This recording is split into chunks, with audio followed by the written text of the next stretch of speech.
ഒരു കുട്ടി മതപരമായ അടയാളങ്ങളുമായി ക്ലാസ്സിൽ വരാൻ ഞങ്ങൾ അനുവദിക്കില്ല എന്ന ഒരു സ്കൂളിലെ 600ഓളം കുട്ടികൾ പഠിക്കുന്ന ഒരു സ്കൂളിലെ പ്രഥമാധ്യാപിക പറയുമ്പോൾ അവർ പറയുന്ന വർത്തമാനം എത്രമാത്രം കോൺട്രഡിക്ടറിയാണ്.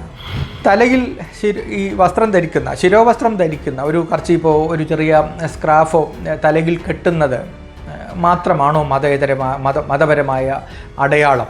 സ്കൂളിൻ്റെ അധ്യാപിക തന്നെ അങ്ങനെ ഒരു ചിഹ്നം ധരിക്കുന്നത് ഒരു പ്രശ്നമാണെന്ന് ഇത് പറയുന്നയാളിന് തന്നെ തോന്നുന്നില്ല എന്നുള്ളത് അത് പലരും പറഞ്ഞ കാര്യമാണ്.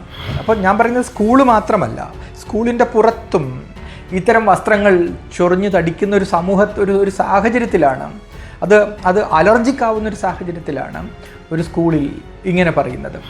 പൊതുസമൂഹത്തിലേക്ക് തുറന്നിരിക്കേണ്ടുന്ന ഒരു സ്ഥാപനം ഈ സമൂഹത്തോട് കാണിക്കേണ്ടുന്ന മിനിമം മര്യാദയുണ്ട്. അല്ലാതെ സ്കൂൾ അത് നിയമാവലിയായി എഴുതി വെച്ചതുകൊണ്ട് അത് നിയമമാകത്തില്ല. ഒറ്റപ്പെട്ടു പോകുന്ന മനുഷ്യരെ ചേർത്ത് പിടിക്കുന്നതിൻ്റെ, അവർക്ക് ആശ്രയമായിരിക്കുന്ന അഭയസ്ഥാനങ്ങളിൽ നിന്നുകൊണ്ട് അവരെ സംരക്ഷിക്കുന്നതിൻ്റെ ഒരു തത്വശാസ്ത്രം, ഒരു സ്നേഹശാസ്ത്രം ജീസസ് ഈ ലോകത്തോട് പറഞ്ഞിട്ടുണ്ട്. അതിൻ്റെ ഘടകവിരുദ്ധമായ നിലയിൽ അഹങ്കാരത്തിൻ്റെ പൊട്ടിച്ചിരി വിതറിക്കൊണ്ടാണ് ശുദ്ധ അസംബന്ധങ്ങളായ ഇംഗ്ലീഷ് വാചകങ്ങൾ കൊണ്ട് അവർ മാധ്യമങ്ങളെ കണ്ടത്.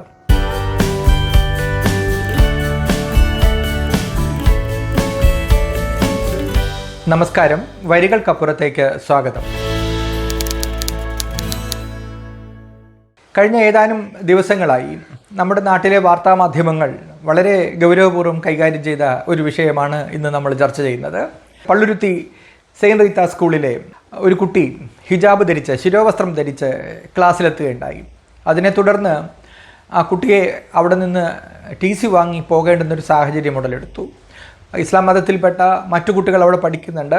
അവർക്കും TC വാങ്ങേണ്ടുന്ന ഒരു സാഹചര്യം ഉടലെടുക്കുന്നതായാണ് പുതിയ വാർത്തകൾ വരുന്നത്. ഈ വിഷയവുമായി ബന്ധപ്പെട്ട് സമൂഹത്തിൻ്റെ നാനാതുറകളിൽ നിന്നും വ്യത്യസ്തങ്ങളായ അഭിപ്രായങ്ങൾ വന്നു. അതിൽ പ്രധാനപ്പെട്ട ഒരഭിപ്രായം, സ്കൂളിനൊരു നിയമാവലിയുണ്ട്, അത് നേരത്തെ പബ്ലിഷ് ചെയ്തിട്ടുള്ളതാണ്, ഇതിൽ യൂണിഫോം പ്രിസ്ക്രൈബ് ചെയ്തിരുന്നതാണ്, അത് അംഗീകരിച്ച് സ്കൂളിൽ ചേർന്നിട്ട് എന്തിനാണ് ഹിജാബ് ധരിച്ചു വന്നത് എന്നതാണ്. മറ്റൊരു അഭിപ്രായം ആ അധ്യാപിക തന്നെ പറഞ്ഞത്, പ്രധാന അധ്യാപകയായ ഹെലീന ആൽബി പറഞ്ഞത്, സെക്കുലറായ ജനാധിപത്യത്തിലൂന്നിയ ഒരു സമൂഹത്തിൽ കുട്ടികൾ വേർതിരിവില്ലാതെ ജീവിക്കാൻ ബാധ്യസ്ഥരാണ്. അതിനുള്ളൊരു സൗകര്യമാണ് ഞങ്ങൾ ഒരുക്കിയത്. അത് ഞങ്ങളുടെ യൂണിഫോം കോഡ് അത് തന്നെയാണ് പറയുന്നത്. അതുകൊണ്ട് അതിനപ്പുറത്തൊന്നും അനുവദിക്കാൻ സാധ്യമല്ല. അതിന് ഞങ്ങൾക്ക് കോടതി അനുകൂലമാണ് എന്നതാണ് പറഞ്ഞത്.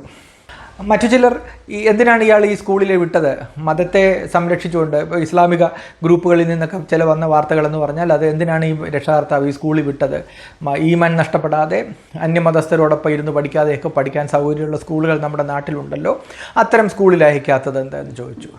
മറ്റു ചിലർ ചോദിച്ചത് ഇവിടെ എന്തിനാണ് കുട്ടികൾ മതചിഹ്നങ്ങൾ പുലർത്തുന്നത് എന്നൊക്കെയാണ്. അപ്പോൾ ഇങ്ങനെ വ്യത്യസ്തമായ അഭിപ്രായങ്ങൾ ഈ കാര്യത്തിൽ പുറത്തു വന്നിട്ടുണ്ട്. എന്തുകൊണ്ടാണ് സ്കൂളിൻ്റെ നിയമാവലിക്കും ഈ രാജ്യത്തിൻ്റെ ഭരണഘടനയ്ക്കും സ്റ്റേറ്റിലെ വിദ്യാഭ്യാസ നിയമങ്ങൾക്കുമൊക്കെ ഇത് പ്രശ്നമായി വരുന്നത് എവിടെ വച്ചാണ് എന്നതിനെക്കുറിച്ച് നമ്മൾ ഒരു നിമിഷം ആലോചിക്കേണ്ടതുണ്ട്. ടീച്ചർ പറഞ്ഞിടത്തു നിന്ന് തുടങ്ങാം. ടീച്ചർ പറഞ്ഞത് നമ്മുടേത് ഒരു മതേതര ജനാധിപത്യ രാജ്യമാണ്. ഒരു മതേതര ജനാധിപത്യ രാജ്യത്തിന് ഇണങ്ങുന്ന വണ്ണം കുട്ടികൾ മതപരമായ അടയാളങ്ങളില്ലാതെ ക്ലാസ്സിൽ വരുന്നതിനുള്ള സ്വതന്ത്രമായ ഒരിടമാണ് ഞങ്ങളുടെ യൂണിഫോം കോഡ് കൊണ്ട് ഉദ്ദേശിക്കുന്നത്. അത് നടപ്പിലാക്കാൻ ഞങ്ങൾക്ക് അനുകൂലമായ നിയമ സഹായമുണ്ട്, നിയമ സാധുതയുണ്ട് എന്നാണ് പറഞ്ഞത്. അതെത്രമാത്രം ശരിയാണ്? ഹൈക്കോടതികളുടെയൊക്കെ ചില കോടതി വിധികൾ ഇതിന് അനുകൂലമായി ഉണ്ട് എന്ന കാര്യം നമുക്ക് പറയാതെ വയ്യ. പക്ഷേ ഈ സെക്കുലറായ ഒരു സ്പേസിൽ മതത്തിൻ്റെ അടയാളങ്ങളില്ലാതെ കുട്ടികൾ പ്രത്യക്ഷപ്പെടുന്നതിനെക്കുറിച്ചുള്ള ഈ കാര്യം നമ്മളൊന്ന് പരിശോധിച്ചാൽ, തലയിൽ ഈ വസ്ത്രം ധരിക്കുന്ന, ശിരോവസ്ത്രം ധരിക്കുന്ന, ഒരു കർച്ചീപ്പോ ഒരു ചെറിയ സ്ക്രാഫോ തലയിൽ കെട്ടുന്നത് മാത്രമാണോ മതപരമായ അടയാളം? അത് മാത്രമാണോ കുട്ടികൾ സ്കൂളിലേക്ക് വരുമ്പോൾ ഉപയോഗിക്കുന്ന മതപരമായ അടയാളം?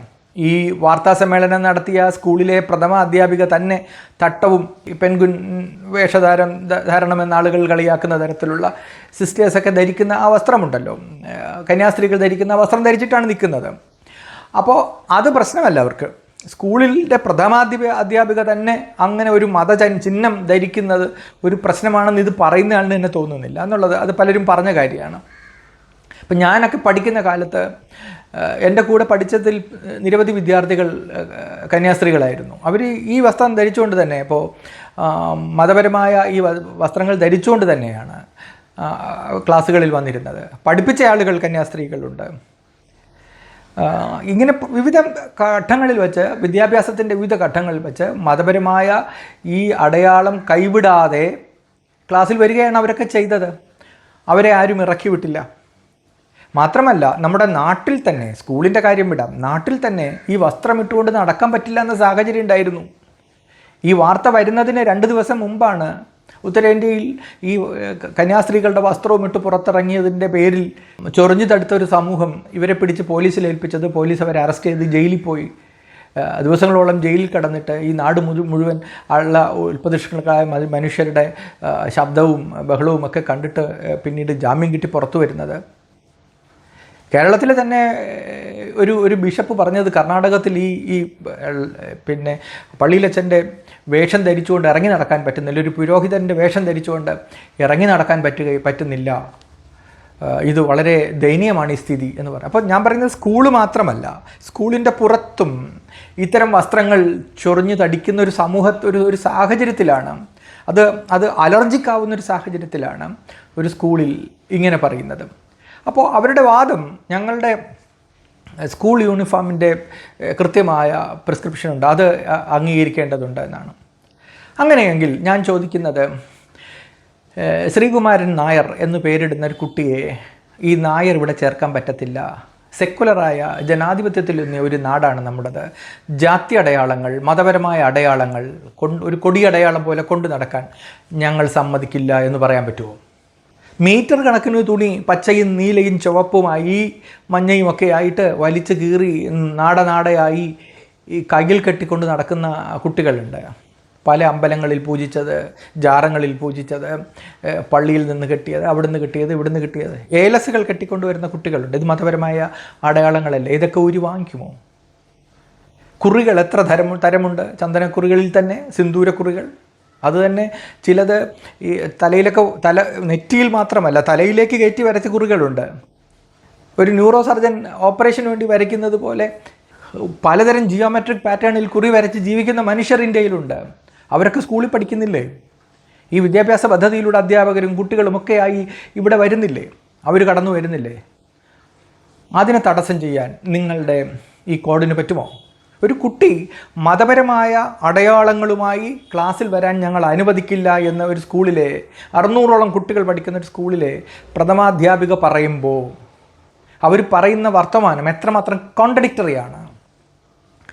അവരുടെ കാര്യത്തിൽ അത് കോൺട്രഡിക്ടറിയാണ്. കുട്ടികളുടെ കാര്യത്തിലെടുത്താലോ, കുട്ടികൾ എന്തെല്ലാം അടയാളങ്ങളുമായിട്ടാണ് ക്ലാസ്സിൽ വരുന്നത്. ഈ അടയാളങ്ങളൊന്നും മാറ്റം ചെയ്യാൻ അവർക്ക് കഴിയാതിരിക്കെ, ഇതിലൊന്നും അവർക്ക് പ്രശ്നം തോന്നാതിരിക്കെ, തലയിലിടുന്നൊരു കർച്ചീപ്പിൽ മാത്രം പ്രശ്നമാണ് എന്ന് വിചാരിക്കുന്നത് ഇതിനകത്ത് എന്തോ കുഴപ്പമുണ്ട്. അത് ടീച്ചറുടെ മാത്രം കുഴപ്പമല്ല, ഈ സമൂഹത്തിനും കുഴപ്പമുണ്ട്. ഇതിനെക്കുറിച്ച് വളരെ ഞങ്ങൾ മതേതരമായ ഒരു സ്പേസിന് വേണ്ടി വാദിക്കുന്നു എന്ന് പറഞ്ഞ് മുന്നോട്ട് വന്ന എം എൻ കരശ്ശേരിയെ പോലെയൊക്കെയുള്ള ആളുകളും ഇതെന്തുകൊണ്ട് ശ്രദ്ധിക്കുന്നില്ല? ഈ പേരിലെ കൊടിയടയാളങ്ങൾ, ഈ കുറികൾ, ഈ കൈയിലും കഴുത്തിലും ഒക്കെ കെട്ടുന്ന ഏലസുകൾ, ഈ നൂലുകൾ, പല നിറത്തിലുള്ള നൂലുകൾ, അപ്പം ഇതെല്ലാം ഒഴിവാക്കാനുള്ള ഒരു സ്പേസ് നമ്മുടെ സെക്കുലർ ജനാധിപത്യ സംവിധാനം അത് ആ നിലയിലേക്ക് വളർന്നിട്ടുണ്ടോ? അതാണ് നമ്മളിപ്പോൾ ചോദിക്കേണ്ടത്. വളർന്നിട്ടില്ല. അങ്ങനെയെങ്കിൽ നമ്മളുടെ യൂണിഫോമിനകത്ത് ഒരു കുട്ടിക്ക് ശിരോവസ്ത്രം ധരിക്കാനും ആ കുട്ടിയെ മറ്റു കുട്ടികൾ അന്യപ്പെടുത്താതിരിക്കാനും സ്വൈരമായി ക്ലാസ്സിൽ വന്ന് പോകാനും ഒരു ക്രിസ്ത്യൻ മാനേജ്മെൻറ്റ് നടത്തുന്ന സ്കൂളിൽ ഒരു ഹിന്ദു കുട്ടിക്കോ ഒരു മുസ്ലിം കുട്ടിക്കോ മറ്റൊരു മതത്തിൽപ്പെട്ട കുട്ടിക്കോ വന്നു പഠിക്കാനുള്ള സാഹചര്യം ഉണ്ടായിരിക്കുകയും വേണം. ഇതിലെ മറ്റൊരു കാര്യം നിയമം അനുശാസിക്കുന്നു എന്നതാണ്. അതായത് കേരളത്തിലെ അവർ പറഞ്ഞ പ്രധാനപ്പെട്ടൊരു കാര്യം, ഇത് CBSE സ്കൂളാണ്, ഇവിടെ സർക്കാരിന് കാര്യമില്ല എന്നാണ്. ഇവിടെ അമേരിക്കൻ യൂണിവേഴ്സിറ്റികളുടെ കോഴ്സുകൾ നടക്കുന്നുണ്ട്, യൂറോപ്യൻ യൂണിവേഴ്സിറ്റികളുടെ കോഴ്സുകൾ നടക്കുന്നുണ്ട്. അതിൻ്റെയൊക്കെ സർട്ടിഫിക്കറ്റ് ഇഷ്യൂ ചെയ്യുന്നതും അഫിലിയേഷനുമൊക്കെ അവിടെയാണ് നടത്തിയിട്ടുള്ളതെങ്കിലും ഈ നാട്ടിൽ പ്രവർത്തിക്കുന്ന ഒരു വിദ്യാഭ്യാസ സ്ഥാപനം എന്ന നിലയിൽ ആ ക്ലാസ് മുറി എങ്ങനെ ഇരിക്കണം, അവിടുത്തെ കുട്ടികളോട് പുലർത്തേണ്ടുന്ന നീതിപരമായ കാര്യങ്ങൾ, ഇതൊക്കെ നിയന്ത്രിക്കാൻ ഈ രാജ്യത്തെ സർക്കാരിന് അധികാരമുണ്ട്. ഇവിടുത്തെ സ്റ്റേറ്റ് സർക്കാരിന് അധികാരമുണ്ട്. ഈ CBSEയോട് പരീക്ഷയ്ക്ക് അതിൻ്റെ കരിക്കുലത്തിൽ മാത്രമേ അഫിലിയേറ്റ് ചെയ്തിട്ടുള്ളൂ. ബാക്കി കുട്ടികൾ പഠിക്കുന്ന ഒരിടമെന്ന നിലയിൽ സ്കൂൾ കെട്ടിടത്തിൻ്റെ സുരക്ഷ, അതുമായി ബന്ധപ്പെട്ട അവിടുത്തെ മറ്റ് കോഡ് ഓഫ് കോണ്ടാക്റ്റുകളൊക്കെ പരിശോധിക്കാൻ ഈ നാട്ടിലെ ഈ സംസ്ഥാന ഗവൺമെൻറ്റിന് അവകാശമുണ്ട് എന്ന കാര്യം നമ്മൾ മറന്നുകൂടാ. മറ്റൊരു കാര്യം, ഈ സ്കൂൾ അങ്ങനെ ഒരു നിയമാവലി ഉണ്ടാക്കിയിരിക്കെ അതല്ലേ പാലിക്കേണ്ടത്? ഇവിടെ പലരും പറഞ്ഞൊരു കാര്യം, വളരെ ലിബറലുകളായ പലരും പറഞ്ഞൊരു കാര്യമാണ്. ഞാൻ ചോദിക്കുന്നത്, സ്കൂള് ഇങ്ങനെയാണ് ഞങ്ങളുടെ യൂണിഫോം എന്ന് നിശ്ചയിച്ചാൽ അത് അബ്സല്യൂട്ട് ആവുമോ? ഒരു ഹോട്ടൽ തുറന്നു വച്ചിട്ട് ഇത് അഹിന്ദുക്കൾക്ക് പ്രവേശനമില്ലാത്തടമാണ് എന്നെഴുതി വച്ചാൽ നിങ്ങൾ അംഗീകരിക്കുമോ അത്? അപ്പോൾ പുറത്തേക്ക് പൊതുസമൂഹത്തിലേക്ക് തുറന്നിരിക്കേണ്ടുന്ന ഒരു സ്ഥാപനം കാണിക്കേണ്ടുന്ന, ഈ സമൂഹത്തോട് കാണിക്കേണ്ടുന്ന മിനിമം മര്യാദയുണ്ട്. അല്ലാതെ സ്കൂൾ അത് നിയമാവലിയായി എഴുതി വെച്ചതുകൊണ്ട് അത് നിയമമാകത്തില്ല. അത് ഈ രാജ്യത്ത് പുലരുന്ന ഭരണഘടന തൊട്ട് താഴോട്ടുള്ള നിരവധിയായ നിയമസംഹിതകളോട് അത് കോൺട്രഡിക്ടറി ആവാതിരിക്കണം.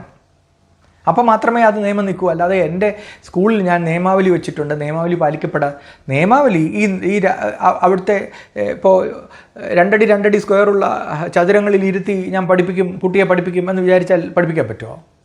സ്കൂൾ അങ്ങനെ തീരുമാനിക്കുന്നു, പഠിപ്പിക്കാൻ പറ്റുമോ? അപ്പോൾ അത് ചൈൽഡ് ഫ്രണ്ട്ലി ആയിരിക്കണം. അതിന് ഒരുപാട് കൺസേൺ ഉണ്ട്.